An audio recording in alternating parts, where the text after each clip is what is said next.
नमस्कार दोस्तों, मेरा नाम है विपुल राजप्रीत और स्वागत है विपुल एजुकेशन चैनल पर आप सभी का।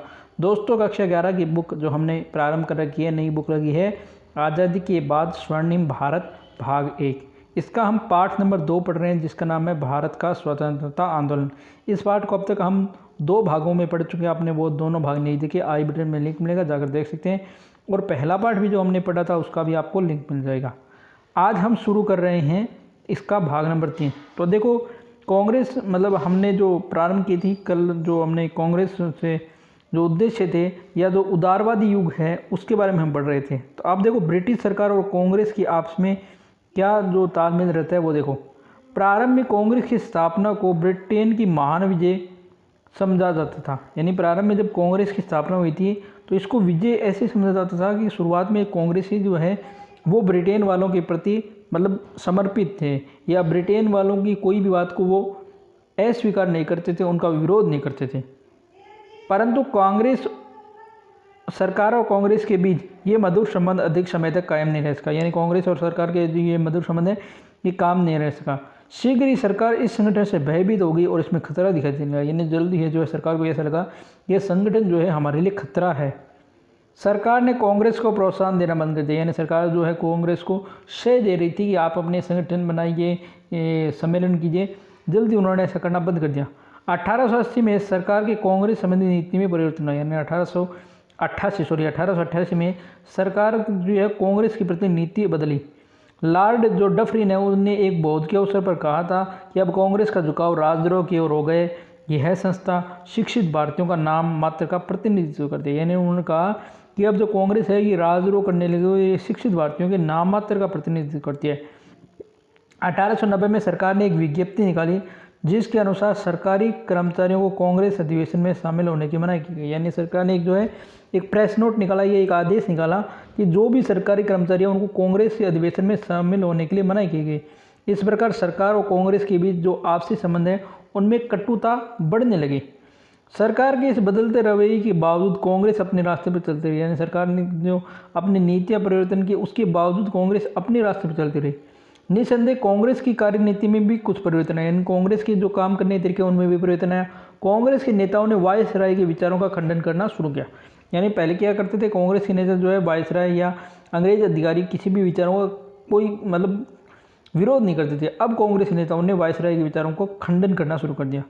धीरे धीरे कांग्रेस की ओर से विभिन्न भागों में सभाएं की जाने लगी और राष्ट्रीय मांगों की पूर्ति के लिए प्रस्ताव पारित होने लगे। यानी कांग्रेस अलग अलग स्थानों पर सभाएं करने लगी और जो राष्ट्र की मांगें थी उनके लिए प्रस्ताव पारित होने लगे।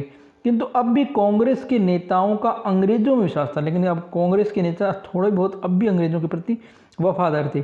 सुरेंद्रनाथ बनर्जी ने पूना कांग्रेस में भाषण देते हुए भारतवासियों को ब्रिटिश सरकार के प्रति वफादार बताया। यानी सुरेंद्रनाथ बनर्जी ने पूना कांग्रेस में भाषण देते कहा कि भारतवासियों को ब्रिटिश सरकार के प्रति वफादार बताया। इंग्लैंड में भी कांग्रेस के कार्यों का प्रचार तेज गति से होने लगा। यानी इंग्लैंड में भी कांग्रेस के कार्य बहुत तेज गति से होने लगे, जिससे कुछ अंग्रेजों ने भी दिलचस्पी दिखाई। यानी जो कुछ अंग्रेज हैं उन्होंने भी दिलचस्पी दिखाई।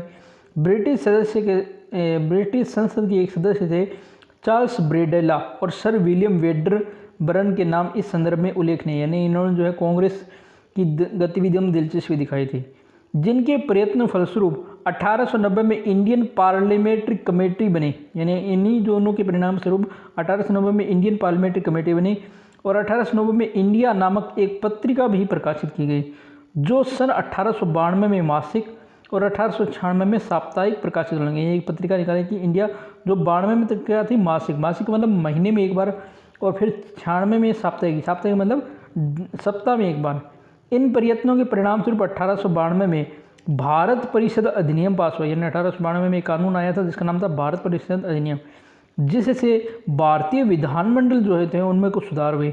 यह सुधार अधिनियम कांग्रेस के प्रयत्नों का प्रतिफल था। यानी ये जो सुधार अधिनियम आया था ये कांग्रेस के प्रयासों का परिणाम था, परंतु कांग्रेस इससे संतुष्ट नहीं हुई। यही नहीं, भारतीयों के जो थोड़े बहुत राजनीतिक अधिकार प्राप्त हुए उन पर भी कुठाराघात होने लगा। यानी कांग्रेस से संतुष्ट नहीं हुई और भारतीयों को थोड़े बहुत राजनीतिक अधिकार मिले थे, उन पर भी ब्रिटिश कुठाराघात करने लगे। 1898 में एक कानून पारित हुआ जिसके अनुसार अंग्रेजी शासन की आलोचना करना अपराध माना गया। यानी 1898 में अंग्रेजों ने कानून बनाया जिसके तहत शासन की आलोचना करना अपराध माना गया। 1899 में कलकत्ता निगम की भारतीय सदस्यों की संख्या घटा दी गई। 1899 में जो कलकत्ता निगम था उसमें भारतीय सदस्यों की संख्या घटा दी गई। 1904 में जो है प्रेस की स्वतंत्रता भी समाप्त कर दी गई। बाल गंगाधर तिलक तथा अन्य समाचार पत्रों के संपादकों को कैद कर लिया गया। यानी 1904 में एक जो है प्रेस जो स्वतंत्रता है इसको खत्म कर दिया गया और बाल गंगाधर तिलक जैसे कोई जो बहुत सारे समाचार पत्रों के संपादक थे उनको जेल में बंद कर दिया गया। इससे राष्ट्रीय नेताओं में अत्यधिक असंतोष पैदा हुआ। यानी जो राष्ट्रीय नेता थे उनमें बहुत ज़्यादा असंतोष पैदा हुआ। सरकार भी कांग्रेस के प्रस्तावों को नकारती रही। यानी सरकार भी कांग्रेस जो भी प्रस्ताव देती उसको नकारती, जिससे कांग्रेस के कुछ सदस्यों का विश्वास हो गया केवल प्रस्ताव पारित करने के उद्देश्य की सिद्धि नहीं होगी, इसीलिए कुछ ठोस कदम उठाने के। यानी कुछ कांग्रेस कार्यकर्ताओं को ये लगने लगा कि अब प्रस्तावों से कुछ नहीं होगा, कुछ ठोस कदम उठाने होंगे। अब देखिए उदारवादियों की सफलता। उदारवादियों के कार्यक्रम में कमी थी। यानी उदारवादी जो भी कार्यक्रम करते हैं उनमें कमी थी और उन्हें अपने उद्देश्य में विशेष सफलता नहीं मिली और उन्हें अपनी सफलता भी नहीं मिली, लेकिन उनके महत्व को नज़रअंदाज नहीं कर सकते। लेकिन उनका जो महत्व है उसको हम नकार नहीं सकते। उन्होंने खुलकर सरकार का सामना नहीं किया। यानी उन्होंने कभी भी सरकार का खुलकर सामना नहीं किया, लेकिन वह तत्कालीन परिस्थिति से परिचित थे। लेकिन वह उस समय की परिस्थिति उस परिचित थे। यदि वह उग्र नीति अपनाते तो आरंभ से सरकार कठोरता से उनका दमन करती। यानी उन्होंने सोचा कि अगर हम अभी से उग्र हो जाएंगे तो सरकार हमारा दमन कर देगी। ऐसी परिस्थिति में उन्होंने जो सेवा भारत की वह भी नहीं हो पाती। यानी उन्होंने जो सेवा भारत के लिए की वो भी नहीं हो पाती। वे भारतीय राष्ट्रीयता के अग्रदूत थे। यानी वो भारतीय राष्ट्रीयता के अग्रदूत थे, इसे भी अस्वीकार नहीं किया जा सकता।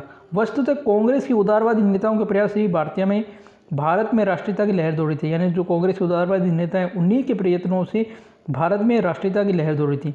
उन्हीं के प्रयासों से औपनिवेशिक स्वशासन और प्रशासनिक सुधार जैसी मांगी भी की जाने लगी थी। भारतीयों को राजनीतिक प्रशिक्षण दिलवाने, जागरूक करने की दिशा में उनका जो योगदान है वो प्रशंसनीय है। उदारवादियों के प्रयास से 1892 में जो भारत परिषद अधिनियम है वो पारित हुआ। भारत में प्रतिनिधिमूलक संस्थाओं के विकास में भी एक अत्यंत महत्वपूर्ण कदम था। यानी जो भारत परिषद अधिनियम था ये भारत में जो संस्थाएं थी उनके विकास में एक महत्वपूर्ण कदम था। उदारवादियों की राजनीति पर पड़ने वाले प्रभाव से एक लाभ यह हुआ कि राष्ट्रवादियों के हृदय में आत्मविश्वास और आत्मसम्मान की भावना जागृत हुई। यानी जो उदारवादी है इनकी राजनीति पर प्रभाव ये हुआ कि जो राष्ट्रवादी थे उनके हृदयों में आत्मविश्वास और आत्मसम्मान की भावना जागृत हुई। वे धीरे धीरे समझ लगे ब्रिटिश शासन उनका कल्याण करना नहीं चाहते। यानी वह सोचने लगे कि ये जो ब्रिटिश शासन है ये हमारा कल्याण नहीं करना चाहता। भारतीय स्वतंत्रता संग्राम की नींव इन्हीं 20 वर्षों में उदारवादियों के प्रयास में डाली गई। यानी जो भारतीय स्वतंत्रता संग्राम की जो नींव थी वो इन 20 वर्षों में उदारवादियों ने डाली थी।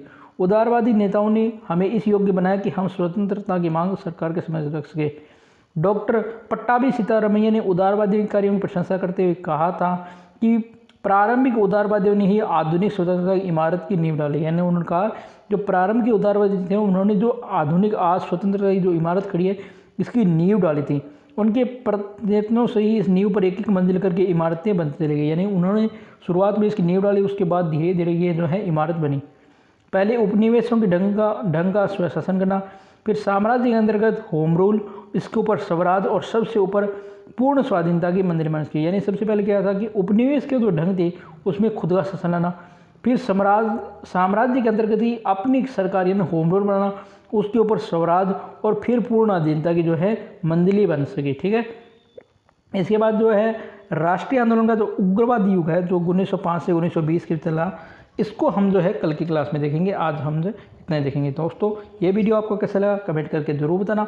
इस वीडियो को लाइक करना, शेयर करना न भूलें। चैनल को आपने अभी तक सब्सक्राइब नहीं किया तो आप चैनल सब्सक्राइब करें और बेल आइकन को प्रेस करें। धन्यवाद दोस्तों। जय हिंद, जय भारत। घर रहें, स्वस्थ रहें।